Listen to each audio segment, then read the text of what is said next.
అందరికీ నమస్కారము. నా పేరు లక్ష్మి. 'దాక్షాయణి పరిణయం' 33వ భాగము. రచయిత వేదసుని గారు. ఇక్కడ శివరాము దక్షని కిడ్నాప్ చేయడానికి విక్రమ్ ఇచ్చిన దక్ష అడ్రస్‌కి తన మనుషులను పంపిస్తాడు. దక్ష ఫ్లాట్‌కి వెళ్ళిన శివరాం మనుషులకి వంశీ కనిపిస్తాడు. ఇక్కడ దక్ష అంటే ఎవరు అని అడుగుతారు. వంశీ వాళ్ళని అనుమానంగా చూస్తూ దక్ష ఈ ఫ్లాట్ ఖాళీ చేసి వెళ్ళిపోయింది అని చెప్తాడు. అలా చెప్పగానే శివరాం మనుషులు శివరాంకి ఫోన్ చేసి విషయం చెప్తారు. శివరాం కాస్త నిరుత్సాహపడి, అలా ఎలా జరిగింది? ఎంతో కష్టపడితే గాని దాక్షాయణి అడ్రస్ మనకి తెలియలేదు. మీరు ఎవరికీ అనుమానం రాకుండా అక్కడి నుండి వచ్చేసేయండి. ఎలాగో దాక్షాయణి ఇదే సిటీలో ఉందని మనకి తెలిసింది కదా! మన మనుషులు తలుచుకుంటే ఈ సిటీని జల్లెడ పట్టైన దాక్షాయణిని గాలిస్తారు. తర్వాత సంగతి తర్వాత చూద్దామని అంటాడు శివరాం. వంశీ ఎవరో మనుషులు దక్ష మేడం కోసం వచ్చారు అని శక్తికి చెప్తారు. శక్తి ఎవరై ఉంటారు వాళ్ళు? అని దక్షకి తెలిసిన వాళ్ళా? లేకపోతే ఇంకా ఎవరై ఉంటారు? అన్న ఆలోచనలో పడతాడు. విక్రమ్ ఎవరికీ తెలియకుండా ఇండియాకి చేరుకున్నాడు. ఇక్కడ కూడా తన ఇంట్లో ఉండకుండా అండర్ గ్రౌండ్‌లోకి వెళ్ళిపోయాడు. శివరాంతో మాత్రం కాంటాక్ట్‌లో ఉంటున్నాడు. విక్రమ్‌తో దక్ష అడ్రస్ ఖాళీ చేసి వెళ్ళిపోయిందంట. ఇప్పుడేం చెప్దాం అని అంటాడు. విక్రమ్ చాలా పొగరుగా నవ్వుకుంటూ ఎక్కడికి వెళ్తుంది? ఈ సిటీలోనే ఎక్కడో ఒక చోట ఉండి ఉంటుంది. వెతుకుదాం అని అంటూ ఉంటాడు. ఇక్కడ దక్ష సిద్ధుని స్కూల్ నుండి ఇంటికి తీసుకొస్తుంది. శక్తి కూడా సిద్ధుని చూడటానికి ఫ్లాట్‌కి వస్తాడు. దక్ష తన జాబు వచ్చిందన్న సంతోషంతో స్వీట్ తీసుకొని వెళ్ళి శక్తి నోట్లో పెడుతుంది. శక్తి ఏంటి అన్నట్లుగా దక్ష వైపుకి చూస్తాడు. ఏం లేదు శక్తి సార్. మీ సపోర్ట్ లేకుండా నేను ఏమీ చేయలేనని చాలా బిల్డప్ ఇచ్చారు కదా! చూసారా? ఇప్పుడు నాకు ఈ ఫ్లాట్ దొరికింది. అలాగే మంచి జాబ్ కూడా దొరికింది. అందులోనూ అది మా నాన్నగారి చారిటీ హాస్పిటల్.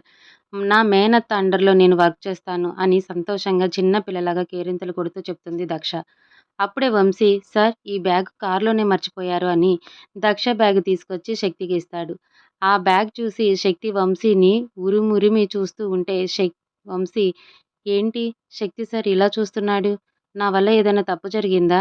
ఏంటి అని వణికిపోతూ అక్కడి నుండి మెల్లగా జారుకుంటాడు. వంశీ వెంటనే సూర్యకి ఫోన్ చేసి జరిగిన విషయం చెప్తూ, "సూర్య సార్ ఏమైందో ఏంటో తెలీదు. శక్తి సార్ నా మీద చాలా కోపంగా ఉన్నట్టున్నారు. శక్తి సార్ కోపం నుండి మీరే నన్ను కాపాడాలి" అని చెప్తాడు.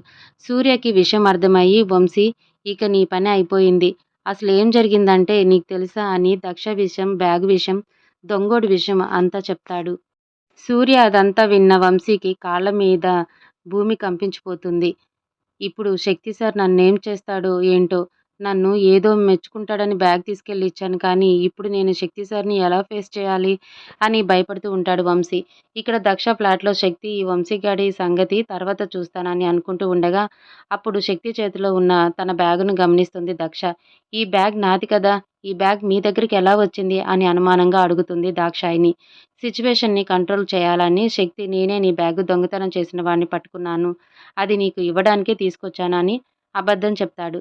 దాక్షాయిని శక్తి మొహాన్ని పరీక్షగా గమనిస్తూ, శక్తి సార్ మీకు అబద్ధం చెప్పినా మీ కళ్ళు నిజం చెప్తున్నాయి అని అంటుంది. శక్తి మౌనంగా ఉండేసరికి దక్షకి కోపం వచ్చి అంటే మీరు కావాలనే ఇదంతా చేశారు కదా శక్తి సార్. నన్ను ఏడిపించాలని చూస్తున్నారు కదా! మీరు నా దగ్గర ఉన్న డబ్బులన్నీ పోతే ఇక నేను మీ దగ్గరికి మీ హెల్ప్ కోసం వస్తానని అనుకున్నారు కదా! ఇంత చీప్‌గా ఎలా బిహేవ్ చేయగలిగారు మీరు? ఒక అమ్మాయిని అలా ఇబ్బంది పెడితే మీకేం వస్తుంది? అయినా మీలాంటి ఫీలింగ్స్ లేని బండరాయితో ఇవన్నీ చెప్పటం కూడా వేస్ట్. మీ ఇగో సాటిస్ఫై చేసుకోవటం కోసం ఇలా నా బ్యాగ్‌ని దొంగతనం చేపిస్తారా? నేను ఎంత టెన్షన్ పడ్డానో తెలుసా? వాడి వెనుక పిచ్చిదానిలాగా పరిగెత్తాను. ఇంకా నయం అత్తయ్య కారు వచ్చింది కాబట్టి నాకేం కాలేదు. లేకపోతే మళ్ళీ నాకు యాక్సిడెంట్ అయ్యేది. అది అర్థమవుతుందా మీకు? నాకేదో అవుతుందని నా బాధ కాదు. నేను లేకుండా సిద్ధు ఉండలేడు. సిద్ధు పరిస్థితి ఏమవుతుంది? అదే నా ఆలోచన. ఏదన్నా ఆలోచించాలి గదా! అయినా ఇప్పుడు నా మీద కోపంతో రగిలిపోతున్నారు కదా! సిద్ధు గురించి కూడా ఆలోచించరు. మీరు అంత క్రూరంగా ఎలా మారిపోయారు శక్తి సార్? ఇప్పుడు నా మీద ప్రేమ లేదు కదా! నేను చస్తే ఏంటి మీకు? చాలా హ్యాపీగా ఫీలవుతారు అని మాట్లాడుతూ ఉంటే శక్తికి చాలా కోపం వస్తుంది. సిద్ధు వాళ్ళ వాదన వింటూ భయపడుతున్నాడు అని శక్తి సిద్ధుతో "నువ్వు వెళ్ళి ఆడుకో సిద్ధు. నేను దక్షతో కొంచెం పర్సనల్‌గా మాట్లాడాలి" అని దక్ష చెయ్యి పట్టుకొని బెడ్‌రూమ్‌లోకి లాక్కెళ్తాడు. దాంతో దక్ష "శక్తి సార్ నా చెయ్యి వదలండి. ఏం చేస్తున్నారు మీరు?" అని అంటుంది. శక్తి కోపంగా "ఏంటి? నీకు నన్ను చూస్తుంటే నేను నీ గురించి, సిద్ధు గురించి ఆలోచించేవాడిలాగా కనిపించటం లేదా ఏంటి? నీకు ఏదన్నా అయితే నేను హ్యాపీగా ఫీలవుతానా? నాకు నీ మీద ప్రేమ లేదా? ఏం మాట్లాడుతున్నావో అర్థమవుతుందా? నా కళ్ళల్లోకి చూసి చెప్పు అని సీరియస్‌గా అడుగుతాడు శక్తి. దక్ష కూడా కోపం తెచ్చుకుంటూ అవును శక్తి సార్. నా మీద మీకు ప్రేమ లేదు. అయినా మీరు ఒక అమ్మాయిని చూసుకున్నారు కదా! నా మీద ప్రేమే లేదు, ఫీలింగ్స్ లేవని మీరే చెప్పారు కదా! ఆ అమ్మాయినే ప్రేమించండి. ఆ అమ్మాయితో కలిసి ఊరేగండి. నాకెందుకు మీ గురించి అని అంటుంది దక్ష. అప్పుడు శక్తి ఈ దక్ష ఏం మాట్లాడుతుంది అని ఆలోచించగానే ఆర్షి గుర్తుకు వచ్చి, ఆర్షిని చూసి దాక్షాయిని మిస్‌అండర్‌స్టాండింగ్ చేసుకుందని అర్థమయ్యి, శక్తి దక్ష మీద ఇంకా కోపం తెచ్చుకుంటూ తను ఎవరో కాదు నా చెల్లి ఆర్షి. నువ్వు తప్పుగా అనుకుంటున్నావు అని అంటాడు. దక్ష తను ఎంత తప్పుగా అర్థం చేసుకుందో అర్థమయ్యి, సారీ సార్. నాకు తను ఆర్షి అని తెలీదు. I am really sorry. అయినా మీరు చాలా పెద్ద తప్పు చేశారు. మీరు ఇలా చేస్తారని నేనెప్పుడు అనుకోలేదు. నా మీద ఎందుకు శక్తి సార్ అంత కోపం? అయినా ఎంతైనా అర్జున్ ప్రసాద్ కొడుకువి కదా! ఆ పోలికలు ఎక్కడికి పోతాయి? ఆయనేమో ఎంతో మందిని చంపిన హంతకుడు. మీరేమో ఇప్పుడు ఇలా ఒక అమ్మాయి మీద పగ సాధించటానికి ఇలా మీ ఉన్నత స్థాయిని కూడా మర్చిపోతున్నారు అని కోపంగా అంటుంది దాక్షాయిని. ఆ మాటలకి శక్తికి చాలా కోపం వస్తుంది. శక్తి కోపంగా దక్ష చెయ్యి ఇంకాస్త గట్టిగా పట్టుకొని ఏం మాట్లాడుతున్నావో అర్థమవుతుందా? ఇంకొకసారి డ్యాడీ గురించి అలా మాట్లాడితే ఊరుకోను చెప్తున్నా దక్ష అని సీరియస్‌గా వార్నింగ్ ఇస్తాడు. శక్తి కోపంలో గమనించటం లేదు. దక్ష చెయ్యిని చాలా గట్టిగా పట్టుకున్నానని ఆ నొప్పితో దక్ష కళ్ళల్లో నుండి నీళ్లు వస్తూ ఉంటాయి. దక్ష కన్నీళ్లు చూసి తన కోపాన్ని కంట్రోల్ చేసుకొని దక్ష చెయ్యి వైపుకి చూస్తాడు శక్తి. దక్ష చెయ్యి ఎర్రగా కందిపోయి ఉంటుంది. వెంటనే శక్తి ఐయామ్ సారీ దక్ష అంటూ దక్ష చెయ్యి పట్టుకోబోతే దాంతో దక్ష శక్తిని కోపంలో దూరంగా నెట్టేస్తుంది. ఏం చేస్తున్నారు శక్తి సార్?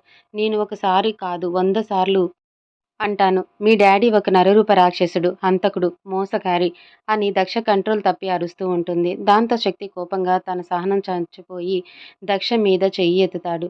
దక్ష శక్తి కోపాన్ని చూసి భయపడి కళ్ళు మూసుకుంటుంది. దక్షకి భయంతో చెమటలు పడతాయి. అలాంటి పరిస్థితిలో దక్షని చూసి శక్తి తన కోపాన్ని కంట్రోల్ చేసుకొని దక్ష తల మీద చెయ్యి వేసి భయపడకు దక్ష, నేను నిన్ను కొట్టను. నా దాక్షాయిని నేనెందుకు బాధ పెడతాను? నువ్వు నన్ను చూసి భయపడాల్సిన అవసరం లేదు. అయినా ఒకసారి నీ మీద చేయి చేసుకునే పెద్ద తప్పు చేశాను. ప్లీజ్ నన్ను అర్థం చేసుకో. నాకు సహనం చాలా తక్కువ అని అంటూ ఉంటాడు శక్తి. శక్తి కొంచెం నార్మల్ అవడంతో దక్ష భయం కొద్దిగా తగ్గి శక్తి వైపుకి చూస్తూ మీ ప్రేమ, మీ జాలి, మీ దయ నాకేం అవసరం లేదు. అయినా ఎప్పుడూ రౌడీలు, గూండాలు, కేసులు, క్రిమినల్స్ ఎన్‌కౌంటర్స్ చూసే మీకు ఒక అమ్మాయి మనసు ఏమర్థమవుతుందిలెండి. అమ్మాయితో ఎలా బిహేవ్ చేయాలో కూడా మీకు తెలీదు. ఏదో సిద్ధు బాధపడతాడని మిమ్మల్ని ఇక్కడికి రానిస్తున్నాను. ఇక మీరు ఎంత తక్కువగా ఇక్కడికి వస్తే అంత మంచిది. మా జీవితంలో నుండి వెళ్ళిపోండి అని కఠినంగా మాట్లాడుతుంది దాక్షాయిని. శక్తి కోపంగా నువ్వు ఎన్ని మాట్లాడినా భరిస్తున్నాను. ఎందుకంటే నేను నిన్ను అంతలా ప్రేమించాను కాబట్టి. కానీ ఇప్పుడు చెప్తున్న దక్ష విను. నీ అంతట నువ్వే నా దగ్గరికి వచ్చి నన్ను పిలిస్తే తప్ప నేను నీ దగ్గరికి రాను.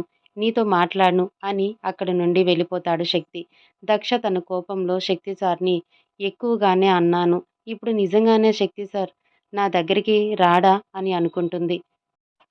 శక్తి కారులో ఎక్కి కూర్చుంటాడు. వంశీ భయంగా కార్ డ్రైవ్ చేస్తూ ఉంటాడు. శక్తి కోపంగా తన మనసులో నా దాక్షాయినేనా అలా మాట్లాడేది? నేను ఎంతగా తనను ప్రేమించాను. తను ఎందుకు నన్ను అర్థం చేసుకోలేకపోతుంది? తన మాటలతో, చేతులతో నన్ను మనసును చాలా బాధపెడుతుంది. ఇక దక్షకి నా తప్ తన తప్పు తెలియాలి. అప్పటి వరకు నేను దక్షకి దూరంగానే ఉండాలి అని అనుకుంటూ ఉంటాడు శక్తి. వంశీ శక్తిని చూసి భయపడుతూ ఉంటాడు. కానీ శక్తి వంశీని కనీసం చూడను కూడా చూడటం లేదు. వంశీ తన మనసులో హమ్మయ్య! శక్తి సార్ కాన్ఫిడెన్స్ అంతా నా మీద లేదు. ఇంకా నయం నేను చేసిన దానికి నన్నేం చేస్తాడో అనుకున్నాను అని కాస్త రిలాక్స్ అవుతాడు. ఇక్కడ సిటీలో శివరాం, విక్రమాలు దక్ష కోసం వేట మొదలుపెట్టారు. నెక్స్ట్ డే మార్నింగ్ దక్ష చాలా ఉత్సాహంతో చక్రవర్తి చారిటీ హాస్పిటల్‌కి బయలుదేరుతుంది. అక్కడ కళ్యాణి దేవిని కలుసుకొని తన జాబ్ డీటెయిల్స్ అన్నీ తెలుసుకుంటుంది. ఆ హాస్పిటల్‌లో ఉన్న తన తల్లిదండ్రుల ఫోటోలను చూస్తూ ఉంటుంది దాక్షాయిని. అప్పుడు కళ్యాణిదేవి వాళ్ళు మా అన్నయ్య, వదిన అని చెప్తుంది.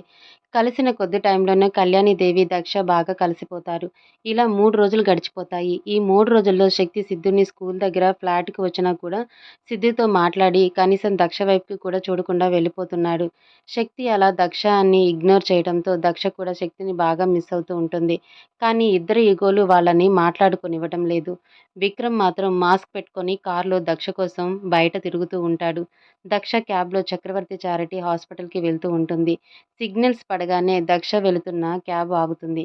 ఆ క్యాబ్ పక్కనే విక్రమ్ కారు వచ్చి ఆగుతుంది. ఆ టైంలో విక్రమ్ మాస్క్ కొద్దిగా కిందకి జారుతుంది. దక్ష అప్రమత్తంగానే అటువైపుకి చూస్తుంది. దక్షకి లీలగా విక్రమ్ మొహం కనిపిస్తుంది. దక్ష ఒక్కసారిగా భయపడిపోతూ ఉంటుంది. మళ్ళీ అంతలోనే తేరుకొని తను చూసింది విక్రమ్‌నా? కాదా? అని అనుమానంతో మళ్ళీ చూస్తుంది. కానీ అప్పుడే సిగ్నల్ పడటం, కార్లు మూవ్ అవ్వటం జరుగుతాయి. దక్ష ఆ కార్‌లో ఉన్న వ్యక్తిని చూడాలని ప్రయత్నిస్తుంది. ఆ కార్‌లో విక్రమ్ కాకుండా ఇంకో వ్యక్తి కనిపిస్తాడా? కానీ ఇక్కడ విక్రమ్ వెళ్తున్న కారు కాకుండా వేరే కార్‌ని చూస్తుంది దక్ష. దక్షకి మాత్రం ఇంకా అనుమానంగానే ఉంటుంది. తను చూసింది విక్రమ్‌నేనా అని. తన కళ్ళు తనని మోసం చేయవు అని అనుకోని ఒకవేళ నిజంగానే ఆ విక్రమ్ ఇండియాకు వచ్చాడా? విక్రమ్ నాకు ఎదురుపడితే అని ఆలోచిస్తూనే విక్రమ్ విలయ తాండవం గుర్తొచ్చి దక్షకి అణువణువు వణికిపోతూ ఉంటుంది.